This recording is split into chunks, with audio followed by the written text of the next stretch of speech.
ஆண்டவரும் இரட்சகருமாக இயேசு கிறிஸ்துவின் நாமத்தில் உங்கள் யாவருக்கும் என் அன்பின் வாழ்த்துக்கள். எனக்கு அருமையானவர்களே, ஒவ்வொரு நாளும் இந்த வாழ்வளிக்கும் வாக்குத்தத்தத்தின் வார்த்தை உங்களுடைய வாழ்க்கைக்கும் உங்களுடைய மனதுக்கும் ஆண்டவர் மிகவும் ஆசீர்வாதமாய் மாற்றி வருகிறார். நீங்கள் இந்த வார்த்தைகளை கேட்டு சுகமாய் ஆசீர்வாதமாய் இருப்பீர்கள் என்று நம்புகிறேன். நிச்சயமாகவே இந்த நாளுக்குரியதான வாக்குத்தத்தம் உங்களுடைய வாழ்க்கைக்கு மிகவும் ஆசீர்வாதமாய் இருக்க போகிறது. இந்த நாளுக்குரியதான வாக்குத்தத்தம் 1 ராஜாக்களின் புஸ்தகம் 11ஆம் அதிகாரம் 34வது வசனம் சொல்கிறது, அவன் உயிரோடு இருக்கும் நாளெல்லாம் அவனை அதிபதியாக வைப்பேன். அவன் உயிரோடு இருக்கும் நாளெல்லாம் அவனை அதிபதியாக வைப்பேன் என்று ஆண்டவர் சாலமோனுடைய மகன் ரெகோபயாமை குறித்து அங்கே சொல்லுகிறதை நாம் பார்க்க முடியும். அங்கே தாவீதுடைய ராஜ்யபாரம் தன்னுடைய மகனாகிய சாலமோனிடத்தில் கொடுக்கப்பட்ட பிறகு சாலமோனிடத்திலிருந்து அவனுடைய மகன் ரெகோபயாமும் அவனுடைய வேலைக்காரனுடைய மகன் எரோபயாமுக்கும் அங்கே 12 கோத்திரமாக பிரிக்கப்பட்டதான அந்த ராஜ்யபாரம் மிகவும் அதிகமாக வேலைக்காரனிடத்திலும் 2 கோத்திரம் மாத்திரமே ரெகோபயாம் இடத்திலே சேர்ந்தது என்று நாம் பார்க்கிறோம். இந்த அதிகாரம் முழுவதும் நீங்கள் வாசிப்பீர்கள் என்று சொன்னால், ராஜ்யபாரம் என்றது தேவன் கொடுக்கிறதான ஒன்று. அங்கே சாலமோனுடைய மகன் ராஜ்யபாரத்தை பெற்றுக்கொள்ளும் போது அவனுக்கு தகுதியற்றதான ஒரு சூழ்நிலை. ஆனாலும் தேவன் தாவீது நிமித்தம் அங்கே அவனை ராஜாவாக ஏற்படுத்தி, மாத்திரமல்ல அவன் உயிரோடு இருக்கும் நாளெல்லாம் அவன் அதிபதியாக இருப்பான் என்று சொல்லி ஒரு வாக்குத்தத்தத்தை தேவன் அங்கே செய்கிறார். இந்த நாட்களிலே நாம் பார்க்கும்போது அநேகர் தன்னுடைய ஸ்தானத்திலே எந்த விதத்திலும் மாற்றம் இல்லாமல் அவர்கள் எப்பொழுதுமே ஒரு தலைமைத்துவத்திலே இருப்பார்கள். சின்ன பிள்ளைகளை நாம் பார்க்கும் போதே அந்த பிள்ளைகளுக்குள்ள அப்படிப்பட்டதான ஒரு லீடர்ஷிப் இருக்கிறதை நாம் பார்க்க முடியும். சில பிள்ளைகள் தானாகவே அந்த பொறுப்பை எடுத்து செய்வதற்கும் அல்லது எல்லாரையும் அந்த பிள்ளைகள் தன்னுடைய கண்ட்ரோல்குள்ள வைத்துக் கொள்கிறதை நாம் பார்க்க முடியும். பிறந்ததிலிருந்தே ராஜா மாதிரி அவர் வாழ்ந்தார் என்று சொல்லி சிலர் சொல்லுகிறதை நாம் கேட்டிருக்கிறோம். எனக்கு பிரியமானவர்களே, எப்பொழுதுமே அவர்களுடைய ஸ்தானத்துல சிறு வயது தொடங்கி எல்லாரையும் ஆளுகை செய்யக்கூடியதான ஒரு ஸ்தானத்தில் சிலர் இருப்பார்கள்.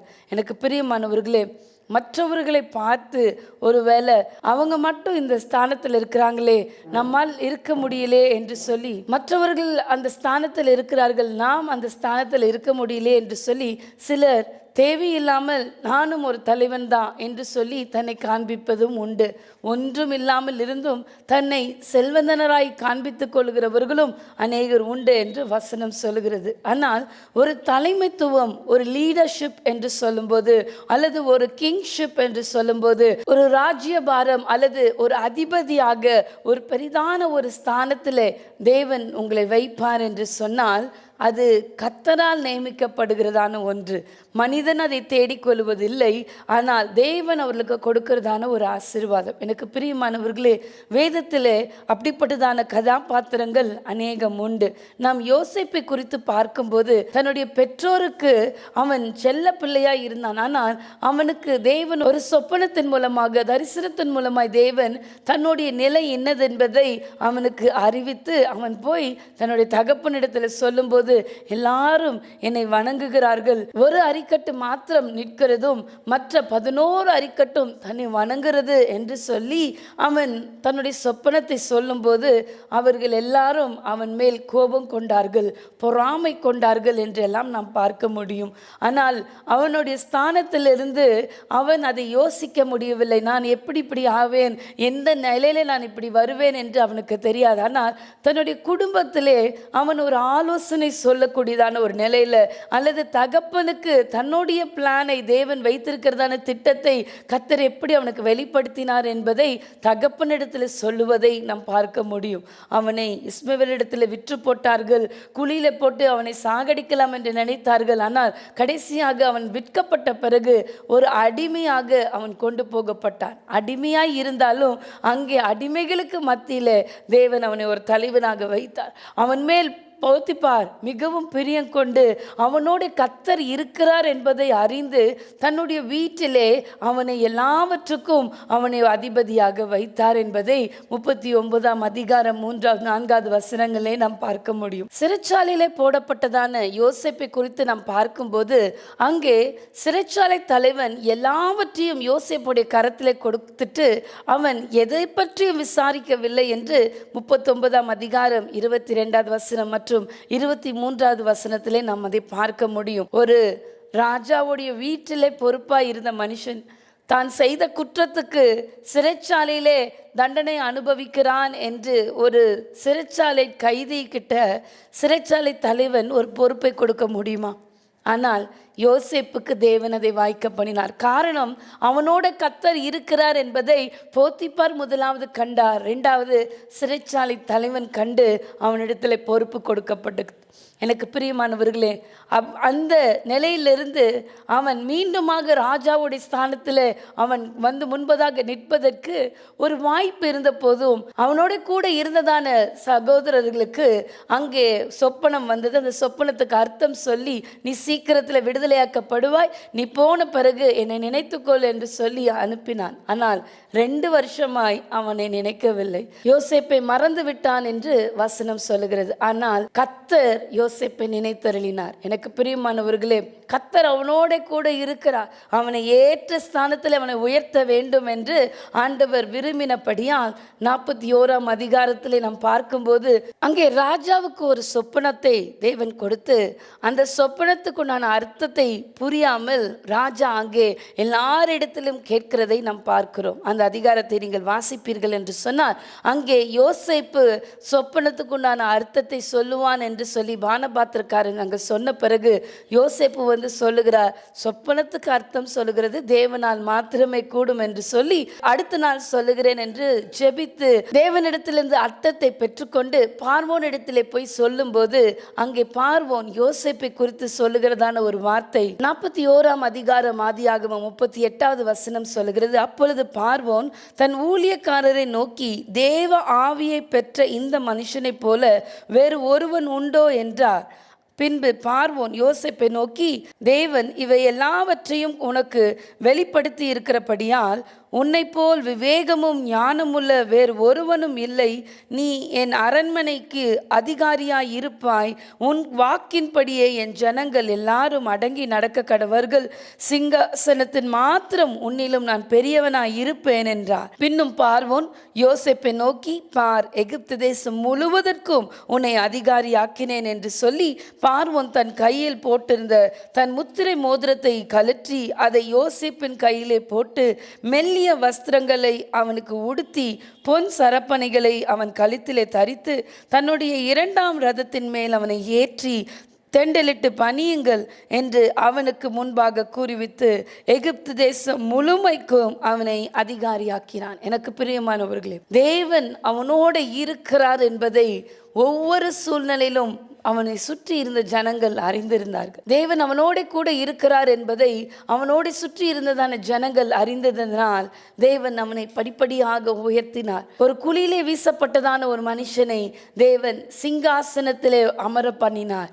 ராஜாவுக்கு அடுத்த ஸ்தானத்தில் 2ஆம் ரதத்தில் அவனை ஏற்றி அவனை எல்லாரும் தெண்டலிட்டு பணியுங்கள் என்று சொல்லி அவனுக்கு முன்பாக ஜனங்கள் எல்லாரும் வணங்கினதை நாம் பார்க்கிறோம். மாத்திரமல்ல, அங்கே ராஜா தன்னுடைய கையில் இருந்ததான அந்த முத்திரை மோதிரத்தை அவனுடைய கையில கொடுக்கிறார். அவருக்கு வஸ்திரத்தை கொடுக்கிறார், ரதத்தை கொடுக்கிறார், எல்லாவற்றையும் கொடுத்து நீ எகிப்து தேசம் முழுமைக்கும் நீ அதிகாரியாக அதிபதியாக இருக்கிறாய் என்று சொல்லி ஒரு அறிவிப்பு அங்கே சொல்லப்படும் படுகிறதை நாம் பார்க்கிறோம். எனக்கு பிரியமானவர்களே, எவ்வளோ பெரிதான ஒரு ஆனர், எவ்வளோ பெரிதான ஒரு டைட்டில். அங்கே கர்த்தரே ஒரு மனுஷனை உயர்த்துகிறார். அல்லேலூயா.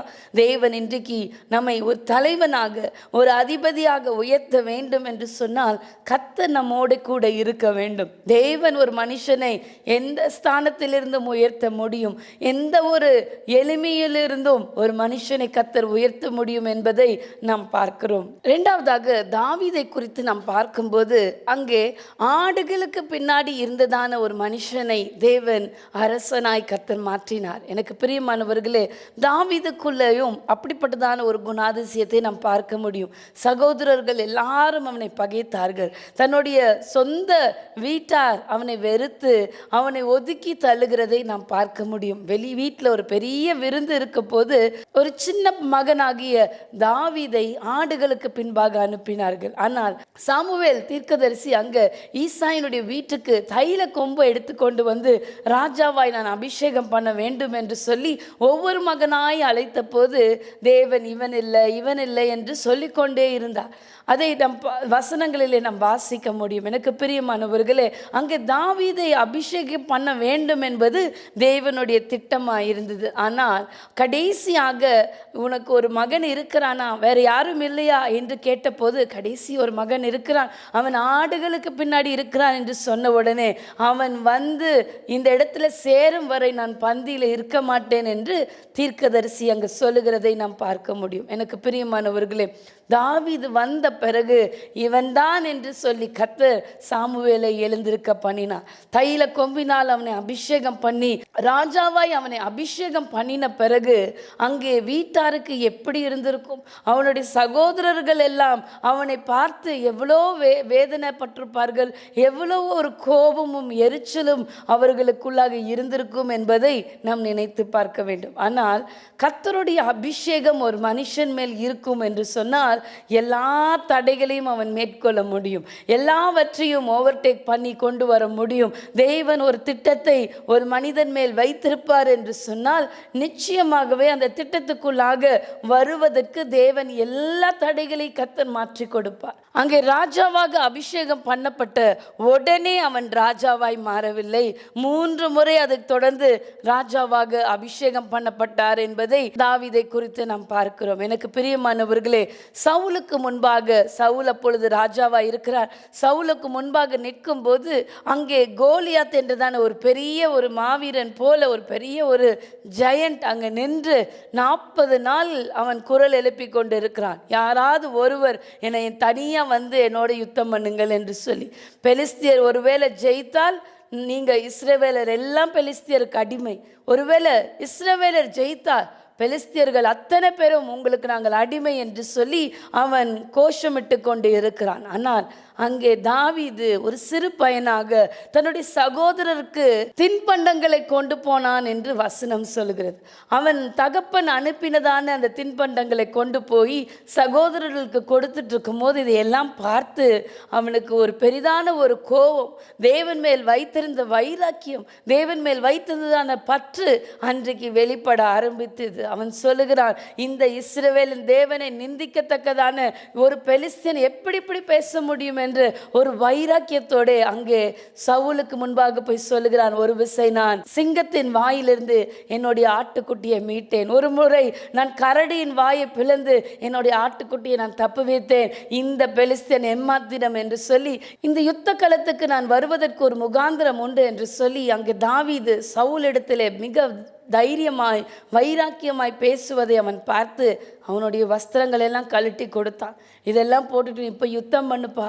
அவன் அந்த கேடகத்தையும் ஈட்டியும் கம்பு இது எல்லாம் போட்டு 2 நட பார்த்தான், அவனால் நடக்க முடியல. ஐயோ இது எனக்கு சரியாக வராது, இதெல்லாம் உங்களுக்கு தான் இதெல்லாம் என்று சொல்லி அதை எல்லாவற்றையும் அவுத்து சவுலிடத்தில் கொடுத்து விட்டு தாவீது வெறும் 5 கூழாங்கல்லை எடுத்துக்கொண்டு அவனுடைய பையில போட்டுக்கொண்டு அவனுடைய கையில் இருந்ததான கவனை எடுத்தான். அந்த ஒரு கல்லை ஏம் பண்ணி அவன் கோலியாத்துக்கு முன்பாக போகும்போது ஒரு சிறு பையன் இவ்வளோ பெரிதான ஒரு ராட்சதன் இடத்துல மோத வருகிறான் என்று சொல்லி அங்கு இருக்கிறவர்கள் எல்லாரும் ஆச்சரியப்பட்டு பார்த்தார்கள். ஆனால் தாவீது சொல்லுகிறதான ஒரு வார்த்தைக்கும் கோலியாத் சொல்லுகிறதான வார்த்தையை நாம் பார்க்கும்போது கோலியாத் சொல்ல, நான் என்ன நாயா ஒரு கல் எடுத்துட்டு வருகிறா என்று சொல்லும்போது எவ்வளோ பெரிதான ஒரு ஸ்ட்ராங் கன்ஃபெஷன், எவ்வளோ ஒரு போல்டா அவன் கன்ஃபஸ் பண்ணுகிறான் என்பதை நாம் பார்க்க முடியும். அதனால் அன்றைக்கு அவன் கோலியாத்தை வீழ்த்த முடிந்தது. அவன் ஒரு கல்லை எடுத்து சுழட்டி அடித்த போது அவனுடைய கோலியாத்தோட நெற்றியிலே இது பதிந்து இருந்து அவன் மல்லாக்காய் விழ வேண்டியவன், ஆனால் தேவன் பின்பதாக இருந்து தள்ளிவிட்டார் என்பதை நாம் அறிந்து கொள்கிறோம். அவன் முகம் குப்புற விழுந்தான். அவனுடைய பட்டயத்தையே எடுத்து அவன் தலையை வெட்டி, எப்படி உன்னுடைய பிணத்தை நான் இன்றைக்கு காட்டு மிருகங்களுக்கும் ஆகாயத்தில் உள்ள பறவைகளுக்கும் நான் கொடுப்பேன் என்று சொன்னானோ, அதே போல் அவன் கோலியாத்துடைய தலையோடு அவன் வரும்போது சவுல் கொன்றது 1000, தாவீது கொன்றது 10,000 என்று சொல்லி அங்கே பெரிய கோஷம் எழும்பினது என்பதை நாம் பார்க்கிறோம். எனக்கு பிரியமானவர்களே, தாவீதோட கர்த்தர் இருந்தார் என்பதை மாத்திரமல்ல, தாவீதுக்கு கர்த்தர் மேல் ஒரு வைராக்கியம் இருந்தது. இஸ்ரவேலின் இராணுவங்களின் தேவன் அவர் என்னோட இருக்கிறார் என்று அவர் மிக அதிகமாக கர்த்தர் மேல் ஒரு நம்பிக்கை வைத்திருந்தார். கர்த்தர் என்னோடு இருக்கிறார் என்பது மற்றவர்கள் அறிந்து கொள்ளத்தக்கதாய் இன்றைக்கு நாம் இருக்கிறோமா? நம்மளுடைய விசுவாசம் கர்த்தர் நம்மோடு இருக்கிறார் என்பதை வெளிப்படுத்துகிறதா? நம்மளுடைய விசுவாசத்தின் கிரியை தேவனுடைய நாமத்தின் மகிமைக்கென்று வெளிப்படுகிறதா? அப்படிப்பட்டவர்களை தான் தேவன் ஒரு தலைவனாக ஏற்படுத்துகிறார். யார் கர்த்தர் மேல் வைராக்கியமாய் இருக்கிறார், தேவனுடைய பட்சத்தில் யார் நிற்கிறார் என்று கேட்டபோது லேவியர்கள் முதலாவது குதித்தார்கள், நாங்கள் கர்த்தர் பட்சத்தில் நிற்கிறோம் என்று சொல்லி. அதனால்தான் இந்த லேவிய கோத்திரத்தின் மேல் கர்த்தர் ஒரு பிரியம் வைத்திருக்கிறார். ஆசாரியர்களாக, லேவியர்களாக, ஊழியக்காரர்கள் மேல் கர்த்தருடைய பிரியம் இருக்கிறது. தேவன் அப்படிப்பட்டதான ஒரு ஆளுமை, அப்படிப்பட்டதான ஒரு அதிகாரத்தை அபிஷேகத்தினாலே கர்த்தர் கொடுக்கிறார். அன்றைக்கு தாவீதை கர்த்தர் அபிஷேகத்தினால் அவன் மேல் இருந்ததான அபிஷேகம் அவனை பாதுகாத்தது. எல்லா தீங்குக்கும் கர்த்தர் அவனை பாதுகாத்தார். எல்லா தீமைக்கும் கர்த்தர் எல்லா சத்துருக்களுக்கும் அவனை விலக்கி பாதுகாத்தார். அவனோட சத்துருக்கள் அதிகமாக இருந்தார்கள். எல்லா நேரமும் யுத்தம் பண்ணி கொண்டிருந்தான் தாவீது. அவனுடைய நாட்கள் எல்லாம் யுத்தம் இருந்தது. ஆனால் எல்லா யுத்தத்திலும் கர்த்தர் தாவீதுக்கு வெற்றியை கொடுத்தார். அல்லேலூயா. அவன் கோலியாத்தை வீழ்த்த போது அவன் சொன்ன வார்த்தை, ஈட்டினாலும் பட்டயத்தினாலும் ரட்சிக்கிறவர் கர்த்தர் அல்ல, கர்த்தரே யுத்தம் பண்ணுகிறார், ஜெயம் நம்மளோடது என்று சொல்லி அவன் வைராக்கியமாய் தன்னுடைய ஜனத்துக்கு முன்பதாக அறிக்கை செய்தான், எதிராளிக்கு முன்பாக அறிக்கை செய்தான். அதனால் தேவன் அவனுக்கு பெரிய ஒரு வெற்றியை கொடுத்தார். எனக்கு பிரியமானவர்களே, இன்றைக்கு நாம் எப்படி நாம் தேவனை அறிக்கை செய்கிறோம்? இன்றைக்கு நாம் எப்படி கர்த்தரோட மேல் வைத்திருக்கிற வைராக்கியத்தை மற்றவர்களுக்கு முன்பாக வெளிப்படுத்துகிறோம்? நாம் தேவனுடைய சமூகத்தில் நல்ல ஒரு பொறுப்பையும் நல்ல ஒரு ராஜ்யபாரத்தையும் நல்ல ஒரு ஸ்தானத்தை வேண்டும் என்று நினைக்கிறோம். ஆனால் நம்மிடத்தில் எதிர்பார்க்கிறதான திவ்ய சுவாபங்கள், தேவன் விரும்புகிறதான சுவாபம் நம்ம இடத்துல வெளிப்படும் என்று சொன்னால், நிச்சயமாகவே ஒரு ஆடு மேய்க்கிறவன் ராஜாவாய் மாற முடியும் என்று சொன்னால் உங்களையும் தேவன் மேன்மைப்படுத்த முடியும். தானியேலை குறித்து நாம் பார்க்கும்போது, அங்கே யோயாக்கீம் ராஜ்யபாரம் பண்ணும்போது அங்கே சில வாலிபர்கள் ராஜாவோட அரண்மனையில் வேலை செய்வதற்காக அங்கே கொண்டு வரப்பட்டார்கள். அவர்களுக்கு சில தகுதிகள் கொடுக்கப்பட்டது. அப்படிப்பட்டதான ஒரு தகுதியில் தேறினவர்களாக தானியேலும் அவனோட கூட இருந்ததான 3 நண்பர்களும் தேர்ந்து செய்யப்பட்டார்கள், அங்கே கொண்டு வரப்பட்டார்கள். அவர்களுடைய தகுதி எப்படிப்பட்டதாக இருக்க வேண்டும் என்று தானியேல் 1 அதிகாரம் 3வது வசனத்திலே நாம் வாசிக்கிறோம். அப்பொழுது இஸ்ரவேல் புத்திரருக்குள்ளே ராஜ குலத்தாரிலும் துறை மக்களிலும் யாதொரு மாசும் இல்லாதவர்களும் அழகானவர்களும் சகல ஞானத்திலும் தேறினவர்களும் அறிவில் சிறந்தவர்களும் கல்வியில் நிபுணரும் ராஜாவின் அரண்மனையிலே சேவிக்க திறமையுள்ளவர்களும் ஆகிய சில வாலிபரை கொண்டு வரவும் அங்கே ராஜா தன் பிரதானிகளின் தலைவனுக்கு கட்டளையிட்டிருந்தார். எனக்கு பிரியமானவர்களே, இவ்வளோ ஒரு நல்ல ஒரு குவாலிட்டிஸ் நிரம்பி இருந்ததான வாலிபர்கள் தான் தானியேலும் ஷாத்ராக், மேஷாக், அபேத்நேகோ என்பதான சகோதரர்களும் நாம் பார்க்கிறோம். அவ்வளோ ஒரு நல்ல நேச்சர், நல்ல எஜுகேஷன், நல்ல குவாலிஃபிகேஷன் எல்லாம் அவர்கள் ஸ்கில்டு பர்சன்ஸ் தான், ஏற்கனவே திறமையுள்ளவர்கள் தான், அழகானவர்கள், நல்ல வசதி உள்ளவர்கள், ராஜ குலத்தார்கள். இவர்களை தான் அங்கே ராஜ அரண்மனையில் தேர்வு செய்யும்படி கொண்டு வந்தார்கள். இவர்கள் எல்லாம் ஏற்கனவே அந்த ராஜகுலத்திலே பிறந்து வளர்க்கப்பட்டவர்கள். ஆனால் மற்றவர்களுக்கு முன்பாக நிற்கும் போது தானியேலும் அவனுடைய நண்பர்களும் ஒரு தீர்மானம் செய்தார்கள். எந்த விதத்திலையும் நாங்கள் எங்களை தீட்டுப்படுத்த மாட்டோம் என்று அங்கே ஒரு வைராக்கியம் அங்கே அவர்களுக்குள்ள காணப்பட்டது. அங்கே வைக்கப்பட்டதான எல்லா ஆகாரமுமே விக்கிரகங்களுக்கு படைத்து பிற்பாடு இவர்களுக்கு புசிக்க கொடுப்பார்கள். 10 நாட்கள் இவர்களை நல்ல ஆகாரம் கொடுத்து இவர்களுடைய சரீரம் எல்லாம் நல்ல செழிப்பாய் கொண்டு வந்து ராஜாவுக்கு முன்பாக இவர்களை நிறுத்த வேண்டும் என்றுதான் அங்கே அதிபதிக்கு கொடுக்கப்பட்ட கட்டளை. ஆனால் தானியேல் இதை அறிந்து அவன் தன்னுடைய அதிகாரி இடத்துல சொல்லுகிறதை நாம் பார்க்கிறோம். எந்த விதத்திலும் இந்த ராஜ போஜனத்தினால் எங்களை தீட்டுப்படுத்த மாட்டோம் என்று அதிகாரிகளிடத்திலே அவன் சொல்லுவதை நாம் 8வது வசனம் 9வது வசனத்திலே வாசிக்க முடியும். தானியேல் ராஜாவின் போஜனத்தினாலும் அவன் பானம் பண்ணும் திராட்சரசத்தினாலும் தன்னை தீட்டுப்படுத்தல் ஆகாது என்று தன் இருதயத்திலே தீர்மானம் பண்ணிக்கொண்டு தன்னை தீட்டுப்படுத்தாதபடி பிரதானிகளின் தலைவனிடத்தில் வேண்டிக் கொண்டான். தேவன் தானியேலுக்கு பிரதானிகளின் தலைவனிடத்தில் தயவும் இரக்கமும் கிடைக்கும்படி செய்தார். தானியேலுக்கு தன்னுடைய அதிகாரியுடைய கண்களிலே தயவு கிடைக்கும்படி கர்த்தர் கிருபை செய்தார். அங்கே அவனுக்கு ஒரு தயவு கொடுக்கப்பட்டுச்சு. சரி, 10 நாள் வரைக்கும் பார்க்குறோம், உனக்கு நாங்கள் வெறும் கீரையும் பருப்பும் நீ கேட்குற காய்கறிகளை நாங்கள் கொடுக்கிறோம், இந்த ராஜ போஜனத்தை நீ சாப்பிட வேண்டாம் என்று 10 நாள் அவனுக்கு ஒரு டைம் கொடுத்தார்கள். ஆனால் 10 நாள் சென்ற பிறகு வசனம் சொல்லுகிறது 15வது வசனத்தில், 10 நாள் சென்ற பின்பு ராஜ போஜனத்தை புசித்த எல்லா வாலிபரை பார்க்கிலும் அவர்கள் முகம் கலையுள்ளதாயும் சரீரம் புஷ்டியுள்ளதாயும் காணப்பட்டது. அவர்களுடைய சரீரம் புஷ்டியுள்ளதாய் காணப்பட்டது. அதுக்கு பிறகு அங்கே அதிகாரியில் இருந்தவன் இவர்கள் சாப்பிடுற ஆகாரத்தை மற்ற எல்லாருக்கும் கொடுத்தான் என்பதை மற்ற வருகிறதான வசனங்களில் நாம் பார்க்க முடியும். 10 நாளுக்கு பிறகு இவர்கள் 10 மடங்கு சமர்த்தனாய் இருந்தார்கள். மற்ற எல்லாருடைய முகமும் வாட்டலாய் இருந்தது. ஆனால் தானியேலும் சாத்ராக் மேஷாக் ஆபேத்நேகோவுடைய முகம் மாத்திரம் செழிப்பாய் இருந்தது, பிரகாசமாய் இருந்தது. ஏன் என்று சொன்னால், தேவனுடைய பிள்ளைகள் எந்த விதத்திலும் தங்களை தீட்டுப்படுத்தக்கூடாது. கர்த்தர் மேல் வைத்திருக்கிறதான வைராக்கியம், அவருடைய பரிசுத்தம், அவர்கள் கர்த்தர் மேல் வைத்திருந்ததான அந்த விசுவாசத்தை அவர்கள் வெளிப்படுத்துவதற்கு எவ்வளோ பெரிதான ராஜ்யபாரத்தில் இருந்தாலும், எவ்வளோ பெரிதான பொறுப்பில் இருந்தாலும், இல்லை நான் இதை செய்ய மாட்டேன், இதனால் என்னை நான் தீட்டுப்படுத்த மாட்டேன், இதனால் என்னை நான் கரைப்படுத்திக்க மாட்டேன், நான் தேவனுக்கு முன்பாக நிற்கிற மனுஷன் என்று சொல்லி அங்கே வைராக்கியமாய் தானியேலும் அவனுடைய நண்பர்களும் நின்றதுனால் கர்த்தர் அவர்கள் பட்சத்தில் இருந்தார். இவ்வளோ பெரிதான ஒரு ராஜ்யபாரத்திலும் பொறுப்பிலும் அவர்கள் வந்தபோது தானியேலுக்கு ஒரு சோதனை இருந்தது. அவன் சிங்க கெபியில போடப்பட்டான். ஆனால் சிங்க கெபியிலையும் அவன் சிங்கத்துக்கு அதிகாரியாயிருந்தான். தானியேல் உள்ளே விழுகிறதுக்கு முன்பதாகவே கர்த்தர் ஒரு தூதனை அனுப்பி சிங்கத்தின் வாயை கட்டினார். அங்கே ராஜாவுக்கு ராத்திரியெல்லாம் தூக்கம் இல்லை. ஆனால் விடிந்த பிறகு நான் ஆராதிக்கிறதான தேவன் என்னை தப்புவிக்க வல்லவராய் இருப்பார் என்று சொல்லி வைராக்கியமாய் சொல்லி கொண்டு போனதான தானியேலுடைய வார்த்தைகளையே ராஜா இப்போ சொல்லுகிறார், நீ இடைவிடாமல் ஆராதிக்கிற தேவன் உன்னை தப்புவிக்க வல்லவராய் இருந்தாரா என்று. நான் வல்லவராய் இருந்தார் ராஜா என்று சொல்லி அவன் சிங்ககெபியிலிருந்து உயிரோடே அவன் எழுப்பப்பட்டான். தான் செய்து வந்தது படியே 3 வேளையும் அவன் தவறாமல் ஜெபிக்கிற மனுஷனாய் இருந்தான். அவனுடைய ராஜ்ய பாரம் அவனை விட்டு நீங்கவில்லை.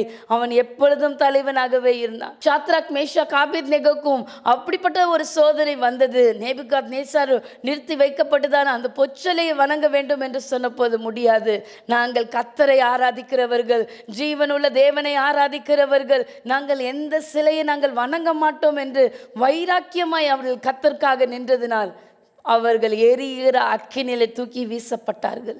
7 மடங்கு அக்கினி. ஆனாலும் அக்கினி அவர்களை பட்சிக்கவில்லை. 4வது நபராக தேவ தூதன் இறங்கி வந்து அவர்களுடைய உலாவுகிறதை ராஜாவுடைய கண்கள் கண்டபோது இவ்விதமாய் ரட்சிக்கத்தக்கதான தேவன் வேறு ஒருவரும் இல்லை என்று சொல்லி அவர்களை விடுதலையாக்கினார்கள். 6ஆம் அதிகாரத்தில் நீங்கள் வாசிக்கும் போது அங்கே அநேக ராஜாக்கள் மாறினார்கள். ஆனால் தானியேலுடைய ஸ்தானம் மாறவில்லை. 6:28 சொல்லுகிறது, தரியுவின் ராஜ்யபார காலத்திலும் பெர்ஷியனாகிய கோரேசனுடைய ராஜ்யபாரத்தின் காலத்திலும் தானியேலின் காரியமும் ஜெயமாய் இருந்தது. எனக்கு பிரியமானவர்களே, கர்த்தருக்காக வைராக்கியமாய் நின்றார் தானியேல். தேவனுடைய காரியத்தில் எவ்வளோ வைராக்கியமாய் நாம் இருக்கிறோமோ, நம்மளுடைய ஜெப வாழ்க்கையில், நம்மளுடைய பரிசுத்தத்தை காத்து கொள்வதில், நாம் தேவனோட செய்கிறதான பொருத்தனையில் நாம் கரெக்டாக இருப்போம் என்று சொன்னால் ராஜாக்கள் மாறலாம், அதிகாரிகள் மாறலாம், ஆனால் நம்மளுடைய ஸ்தானம் எப்பொழுதுமே உயர்ந்து தான் இருக்கும். தேவனுடைய பிள்ளைகள் எப்பொழுதுமே கர்த்தரால் அபிஷேகம் பண்ணப்பட்டவர்கள், ஆளுகை செய்யும்படியாக தேவன் படைத்திருக்கிறார். அல்லேலூயா. கர்த்தர் ஆதாமை ஏவாளை படைத்த போதுமே அப்படிதான் ஆண்டவர் சொன்னார், நீங்கள் பூமி முழுவதையும் ஆண்டு கொள்ளுங்கள் என்று சொல்லி, you must rule and have the Dominion என்று சொல்லி தான் ஆண்டவர் கொடுத்தார். அந்த அத்தாரிட்டி, அந்த டொமினியன், அந்த ரூலர்ஷிப் இன்றைக்கு ஆண்டவருடைய பிள்ளைகளுக்கு கொடுக்கப்பட வேண்டும் என்று சொன்னால், நாம் யோசேப்பை போல தாழ்மையுள்ளவர்களாக தேவன் நம் பட்சத்தில் இருக்கிறார் என்பதை மற்றவர்கள் அறிந்து கொள்ள நம் வாழ அர்ப்பணிப்போம். தாவீதுக்கு இருந்ததான அந்த திவ்ய சுவாபத்தினால கர்த்தர் மேல் இருந்த வைராக்கியத்தை நாம் பற்றி கொள்வோம். நிச்சயமாகவே எவ்வளவு சத்துருக்கள் இருந்தாலும் கர்த்தர் நம் தலையை உயர்த்துவார். தானியேலுக்கு இருந்ததான அந்த விசேஷித்த ஆவி, அப்படிப்பட்டதான ஒரு ஸ்பெஷல் ஸ்பிரிட் இன்றைக்கு கர்த்தருடைய ஆவினால அபிஷேகம் பண்ணப்பட்ட ஒரு ஜனமாய் நாம் இருப்போம் என்று சொன்னால் கர்த்தருக்காக வைராக்கியமாய் நிற்க வேண்டும். எவ்வளோ எதிரான சூழ்நிலைகள் வந்தாலும் தேவன் நன் பட்சத்தில் இருக்கிறார், கர்த்தர் என்னை தப்புவிப்பார், நான் ஆராதிக்கிற தேவன் என்னை தப்புவிக்க வல்லவர் என்பதை நாம் அறிக்கை செய்வோம் என்று சொன்னால் நிச்சயமாகவே உங்களுடைய சூழ்நிலைகள் மாறும். கர்த்தர் உங்கள் தலையை உயர்த்துவார். நீங்கள் ஆளுகை செய்வீர்கள். உங்களுடைய ஸ்தானத்தில் வேறு ஒருவரும் தேவன் கொண்டு வர மாட்டார். உங்களுடைய தலையை தேவன் உயர்த்துவார். கர்த்தர் இந்த நாளிலே இந்த வார்த்தையின் மூலமாய் கர்த்தர் உங்களை ஆசீர்வதிக்க விரும்புகிறார். தேவன் தாமே இந்த வார்த்தைகளோட கர்த்தர் உங்களை ஆசீர்வதிப்பாராக. தொடர்ந்து நீங்கள் ஜெபிங்கள். கர்த்தர் நிச்சயமாகவே உங்களுடைய ஸ்தானத்திலே கர்த்தர் உங்களை அதிபதியாக, அதிகாரியாக வைப்பார். God bless you. நாம் ஜெபித்து நிறைவு செய்வோம். நேசிக்கிற நல்ல தகப்பனே, ஆசீர்வதிக்கப்பட்டதான் இந்த நல்ல நாளுக்காய் நன்றி செலுத்துகிறோம். நீர் இந்த நாளிலே பேசி நம்முடைய வார்த்தைக்காக ஸ்தோத்திரம். அவன் உயிரோடு இருக்கும் நாளெல்லாம் ஆண்டவரே அவனை அதிகாரியாக நான் வைப்பேன் என்று சொல்லி வாக்கு பண்ணினீர். ஆண்டவரே ஒரு அதிகாரியாக, ஒரு ராஜாவாக, ஒரு மேன்மையான ஒரு ஸ்தானத்தில் நாங்கள் எப்படி இருக்க வேண்டும் என்பதை ஆண்டவரே இன்று நாள் நாங்கள் தியானித்தோம். கர்த்தர் எங்களுக்கு அப்படிப்பட்டதான ஒரு திவ்ய சுவாபத்தை கர்த்தர் எங்களுக்கு கொடுப்பீராக. ஆண்டவரே இந்த மேன்மையில கர்த்தாவே நாங்கள் கர்த்தரை மகிமைப்படுத்தும்படியாக என் தேவன் ஒவ்வொருவருக்கும் கிருபை செய்யும்படியாக நாங்கள் ஜெபிக்கிறோம். யோசேப்போட இருந்தது போல, தாவீதோடு நீர் இருந்தது போல, தானியேலோடு நீர் இருந்தது போல எங்களோடு நீர் இருக்கும்படியா நாங்கள் ஜெபிக்கிறோம். எந்த சூழ்நிலையிலும் ஆண்டவரே உம்முடைய சமூகத்தை விட்டு நாங்கள் போகாதபடி ஒவ்வொருவரையும் நீர் காத்துக்கொள்ளும்படியா ஜெபிக்கிறோம். குறிப்பாக தானியேலுக்கு இருந்ததான அந்த வைராக்கியம், எந்த விதத்திலும் தங்களை தீட்டுப்படுத்த மாட்டோம் என்று சொல்லி கர்த்தருக்காக வைராக்கியமாய் நின்றதான ஒவ்வொரு ஆண்டவரே தேவ பிள்ளைகளை போல கர்த்தாவே ஆண்டவரே நீர் உம்முடைய ஜனத்தை அப்படியாக மாற்றும்படியா நாங்கள் ஜெபிக்கிறோம். எந்த விதத்திலும் ஆண்டவரே அவர்கள் இருக்கிறதான ஸ்தானத்துக்காக ஆண்டவரே வலுவி போகாதபடி, பரிசுத்தத்தை இழந்து போகாதபடி ஒவ்வொருவரையும் நீர் காத்துக்கொள்ளும்படியா நாங்கள் ஜெபிக்கிறோம். அநேக பொறுப்பிலும் அதிகாரத்தில் இருக்கிறதான ஆண்டவரே உம்முடைய ஜனத்தை நீர் வேலையடைக்கும்படியா நாங்கள் ஜெபிக்கிறோம். எந்த சூழ்நிலையிலும் சத்துருக்கள் ஆண்டவரே தங்களை இடர செய்யாதபடி ஆண்டவரே உம்முடைய நாமத்தின் நிமித்தம் வைராக்கியம் உள்ளவர்களாய் கர்த்தர் நீர் மாற்றுவீராக. இந்த நாளிலும் அப்படிப்பட்ட கிருபைகளை ஒவ்வொருவருக்கும் நீர் கொடுத்து அவர்களை அதிபதியாக, அதிகாரியாக, மேன்மையான ஸ்தானத்தில் நீர் உயர்த்தி ஆசீர்வதிக்கும்படியா நாங்கள் ஜெபிக்கிறோம். ஆண்டவரே நல்ல ப்ரமோஷன்ஸை கர்த்தர் உம்முடைய பிள்ளைகளுக்கு கொடுப்பீராக. ஏற்ற உயர்வை கர்த்தர் நீர் கட்டளையிடுவீராக. ஆண்டவரே உம்முடைய நாமம் மகிமைக்கென்று சாட்சிகளாய் கர்த்தர் நிறுத்தும். ஆசீர்வதியும், பெரிய காரியங்களை செய்தரலும். இயேசுவின் மூலம் ஜெபிக்கிறோம் எங்கள் நல்ல பிதாவே, ஆமென். அன்பானவர்களே, my beloved people of God, சின்ன சின்ன தியானம் என்ற புத்தகத்தை உங்களை அறிமுகப்படுத்துவதில் மகிழ்ச்சி அடைகிறோம். we are glad to introduce a short meditation book. இந்த புத்தகம் ஆங்கிலத்திலும் தமிழிலும் இருக்கிறது. This book is both in Tamil as well as in English. இந்த புத்தகத்தில் என்ன விசேஷம் என்று கேட்டால், if you will ask what is the speciality about this book, இந்த புத்தகத்தினுடைய ஷெட்யூல் படி நீங்கள் வேதத்தை வாசித்தால், if you will read the Bible according to the schedule of this book, ஒரு வருஷத்தில் in 1 year's time 2 முறை புதிய ஏற்பாட்டையும், you can finish the New Testament twice, ஒரு முறை பழைய ஏற்பாட்டை வாசித்து முடித்து விடலாம். and you can also finish the Old Testament once. ஒவ்வொரு நாளும் ஒரு மனப்பாட வசனம் இருக்கிறது. And every day there is a memory verse that is given to you. அந்த வசனத்தை மனப்பாடம் செய்து விடுங்கள். You can memorize that verse. அந்த வசனத்தை மையப்படுத்தி 3 தியான குறிப்புகள் இருக்கின்றன. There is also a meditation point, the same verse in 3 points you can have the meditation. காலையில் என்ன வாசிக்கணும்? There is a schedule of what to read in the morning, மத்தியானம் என்ன வாசிக்கணும்? what to read in the afternoon, night என்ன வாசிக்கணும்? and what you should read in the night. அங்கே குறிப்புகள் இருக்கின்றன. And there are all the scriptures that is given to you. மிக சுருக்கமாக இருக்கும். It is a very short meditation. நிச்சயமாக இந்த புத்தகம் உங்களுக்கு மிகவும் உதவிகரமாக இருக்கும். And it will be a great use to you as you read it every day. இந்த புத்தகத்தை பெற விரும்புகிறவர்கள் கீழ்காணும் வாட்ஸ்அப் எண்ணிற்கு CCT Part 1 என டைப் செய்து செய்தி அனுப்புங்கள். தமிழ் என்றால் தமிழ் என்றும், ஆங்கிலம் என்றால் ஆங்கிலம் என்று டைப் செய்து உங்கள் முழு முகவரியோடு செய்தி அனுப்புங்கள். புத்தகம் உங்களுக்கு வந்து சேரும். புத்தகம் வந்து சேர்ந்த பிறகு அதற்கான தொகையை நீங்கள் அனுப்பலாம். All those who need this short meditation, please text to the WhatsApp number that has been given below. Just make note of the number and text to us as if you need CCT, whether it is Tamil or English. Please mention your language and send it with your full postal address so that we will send that book to you. And only after you could receive this book, you can send the money to us. God bless you. God bless you.